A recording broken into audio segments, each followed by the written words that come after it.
Rebonjour à toutes et à tous. Donc, nous allons poursuivre avec encore deux conférences avant la pause de midi. Donc, j'ai le plaisir d'accueillir une autre personne qu'il n'est pas nécessaire de présenter en ces lieux, le professeur Dominique Charpin, de la chaire d'assyriologie au Collège de France, et qui va nous parler des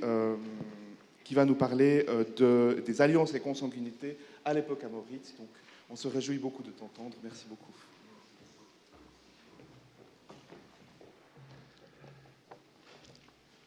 La question de la place du sang dans le rituel de la conclusion des alliances dans le monde amorite n'a pas immédiatement retenu l'attention de ceux qui se sont intéressés aux relations diplomatiques dans le Proche-Orient du XVIIIe siècle avant notre ère.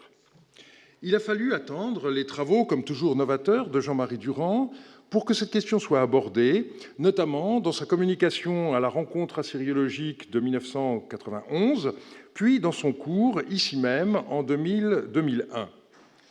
Les données qu'il avait exploitées proviennent des très riches archives de Marie, qu'il n'est pas besoin de présenter ici. Quelques textes de Marie laissent entrevoir le rôle du sang dans la conclusion des alliances, comme cette lettre où le roi de Nihria affirme « Depuis toujours, la maison de Nihria et la maison de Marie ne forment qu'une seule maison. Un pacte par le sang d'Amou et un serment par les dieux se trouvent placés entre nous. » Mais cette allusion ne permet pas de savoir s'il s'agit d'une expression plus ou moins métaphorique, comme l'image des deux maisons, ou si elle fait allusion à une pratique rituelle précise. Si je reprends aujourd'hui cette question, c'est parce qu'elle a été renouvelée par la publication des textes de Tel Leilan, effectués par Jesper Eidem en 2011. Il s'agit de lettres et traités découverts dans la ville de Shubat Enlil, alias Cherna, en Syrie du Nord-Est, à quelques kilomètres de la ville actuelle de Kameshli.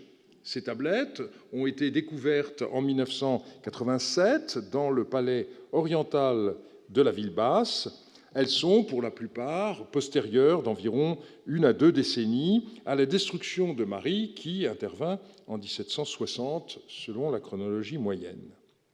L'interprétation qui a été offerte de ces documents ne me paraît pas toujours juste, comme je l'ai indiqué, dans 2 comptes rendus en forme d'articles, et c'est pourquoi je souhaite revenir aujourd'hui sur cette question en relisant l'ensemble de la documentation, qu'elle provienne de Marie ou de Tel Leilan.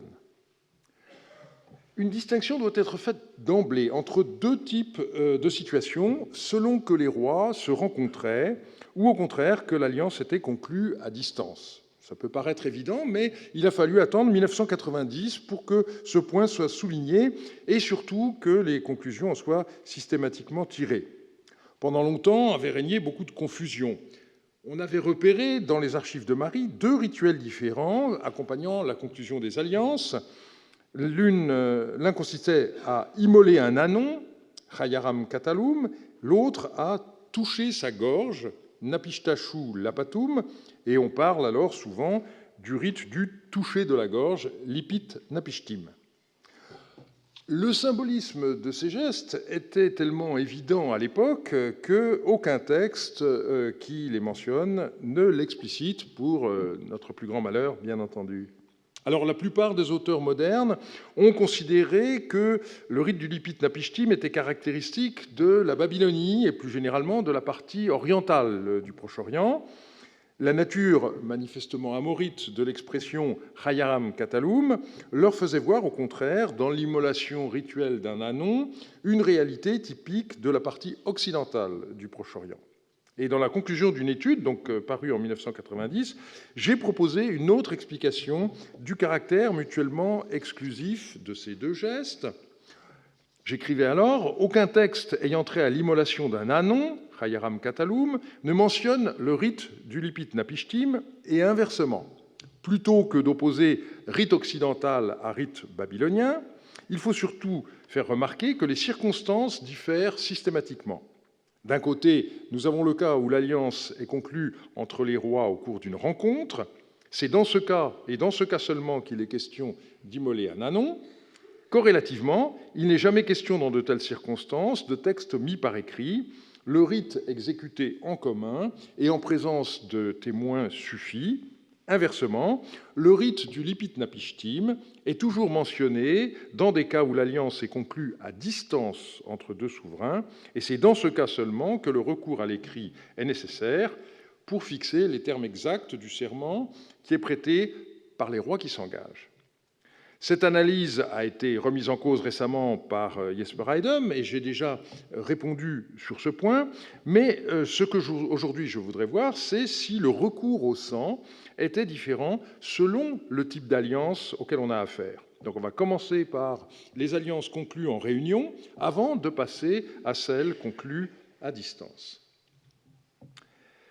Lors des alliances conclues en réunion, le rituel le plus fréquemment mentionné, comme je l'ai dit, consistait à immoler un ânon. L'expression la plus courante est d'origine amorite, Chayaram Katelum, mais on rencontre parfois des mots acadiens équivalents, et Anon se dit alors Imerum au lieu de Chayarum, et tuer se dit Dakum au lieu de Katalum, ou encore Maratsum, frapper. Donc le caractère supposément amorite du rite est à nuancer. S'agit-il d'un sacrifice? La réponse, à mes yeux, doit être clairement négative. L'animal mis à mort n'était pas offert à un dieu, et la seule mention d'une divinité en liaison avec ce rituel figure dans un texte qui rappelle la conclusion du rituel entre deux chefs tribaux, l'un simalite et l'autre yaminite, sous la forme d'une auto-malédiction. Que je sois maudit si j'ai oublié notre Anon d'Ougarit que nous avons tué par devant le dieu Adou d'Alep. Le vocabulaire n'est absolument pas celui de l'offrande ou du sacrifice. Comment comprendre alors ce geste? Le seul indice sérieux est la mention que l'on rencontre par deux fois d'un Anon de paix, Chayarum Shassalimim. L'immolation de l'animal avait pour but de créer des relations pacifiques entre les parties prenantes. Faute de sources explicites, tout le reste ne relève, hélas, que de spéculations plus ou moins heureuses. Abraham Malamat avait expliqué le recours à un geste symbolique, tel que l'immolation d'un anon, comme destiné à pallier l'absence de texte écrit. Dans une société tribale largement illettrée, les traités étaient conclus non pas au moyen de documents, mais seulement par des gestes symboliques, dans les cas rapportés par les textes de Marie, par le rituel de la mise à mort d'un ânon. Une telle explication n'est guère recevable pour plusieurs raisons. Si l'on n'avait pas recours à l'écrit dans de telles circonstances, ce n'est pas en raison du caractère supposément illettré de la société de l'époque, ça n'est d'ailleurs pas vrai, les chefs bédouins communiquaient entre eux par lettres, et on en a retrouvé beaucoup, mais c'est parce qu'il n'y en avait pas besoin dans le cadre d'une alliance conclue en réunion. L'écrit était manifestement senti dans ce contexte comme une façon de communiquer à distance, et non pas comme un moyen de rendre pérenne un engagement. Alors on a tenté d'expliquer le symbolisme de ce geste dans deux directions. Certains auteurs l'ont interprété comme un rituel de substitution. La comparaison avec le traité néo-assyrien entre Ashur-Nirari V et Mati-Ilou d'Arpad peut sembler pertinente. Cette tête n'est pas la tête d'un agneau, c'est la tête de Mati-Ilou. Si Mati-Ilou devait agir contre ce traité, ainsi, tout comme la tête de cet agneau est tranchée, la tête de Mati-Ilou serait tranchée. L'âne, ou l'ânon immolé dans les alliances amorites, symboliserait de la même façon le sort qui attend l'éventuel parjure. Il faudrait donc mettre ce geste en parallèle avec les automalédictions qui pouvaient être prononcées à la suite du serment proprement dit. Un texte d'alliance paléo-assyrien, découvert à Kultepe, à peu près contemporain des textes de Marie, décrit un geste symbolique certes différent, mais les paroles qu'il explicite montrent là aussi un raisonnement par analogie. Si nous rejetons votre serment mamitum, que notre sang soit répandu comme le contenu de la coupe. Le texte ne dit pas ce que contenait la coupe, Mais il me semble que là n'est pas l'important. Alors, on pense évidemment à du vin, parce que c'est ce qui ressemble le plus à du sang.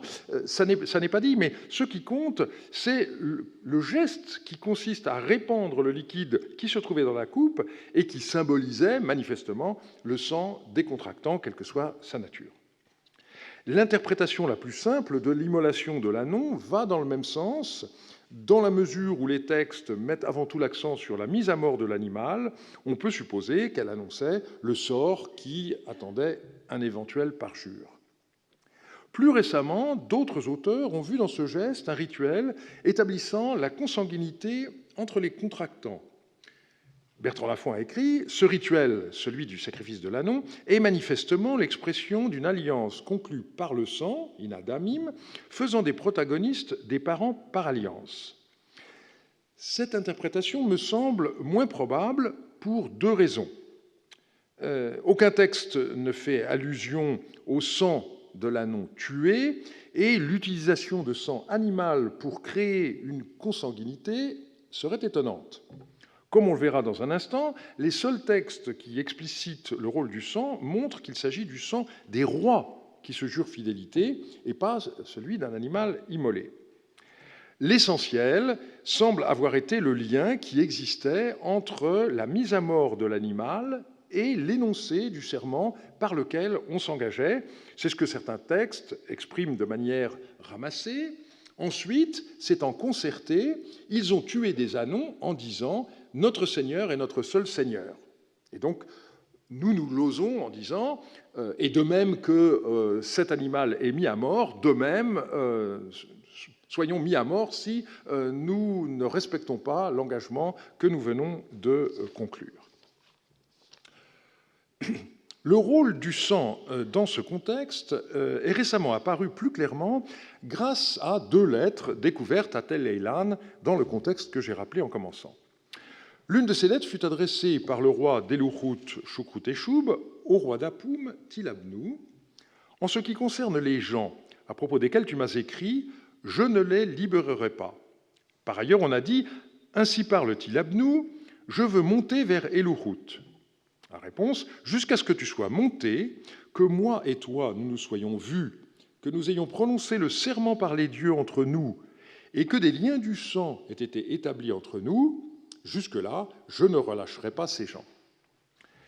Alors, malheureusement, dès qu'on a un texte un peu plus explicite, on reste frustré parce qu'on voudrait en savoir plus, et le texte ne nous dit malheureusement pas de quelle manière ces liens du sang pourraient être établis, mais ce qu'il faut retenir, c'est que le roi d'Eluchut indique que ce sera lors d'une rencontre avec le roi d'Apoum. Et on a une lettre de Marie qui est un peu plus précise.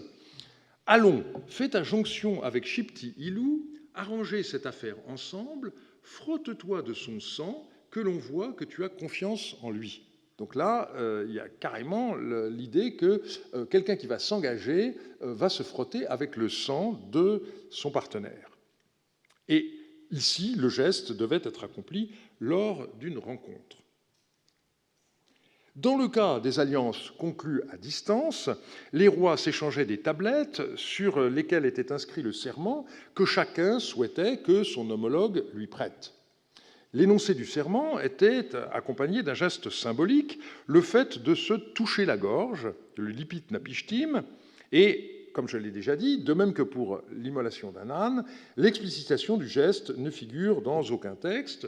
On a longtemps cru qu'il s'agissait pour le roi qui s'engageait de montrer qu'il mettait en jeu sa propre vie. Les choses pourraient être bien différentes.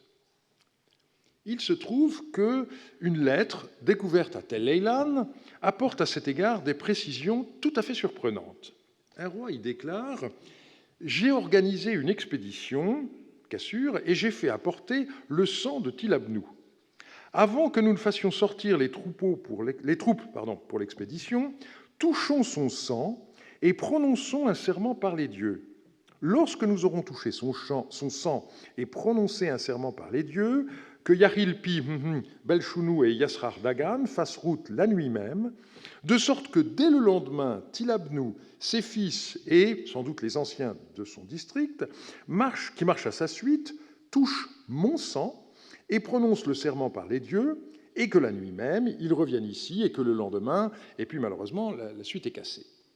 Donc on voit ici comment l'auteur de la lettre décrit une cérémonie en 2 temps, ayant reçu le sang de Tilabnou, lui-même et d'autres personnes auprès de lui doivent toucher ce sang et prononcer le serment d'alliance, et dès le lendemain, le roi qui écrit doit faire porter son propre sang, de façon que Tilabnou, ses fils et sans doute ses anciens agissent de la même manière. Comment le sang auquel cette lettre fait allusion fut-il transporté ? Dans la mesure où il est question que chaque roi puisse toucher le sang de l'autre, on s'attend à ce qu'il ait été placé dans une fiole ou tout autre récipient. Là encore, le texte ne nous le dit pas. Mais quoi qu'il en soit, la question fondamentale, c'est de savoir si ce texte décrit une conduite inhabituelle ou si, au contraire, il explicite pour une fois ce qui reste ordinairement implicite.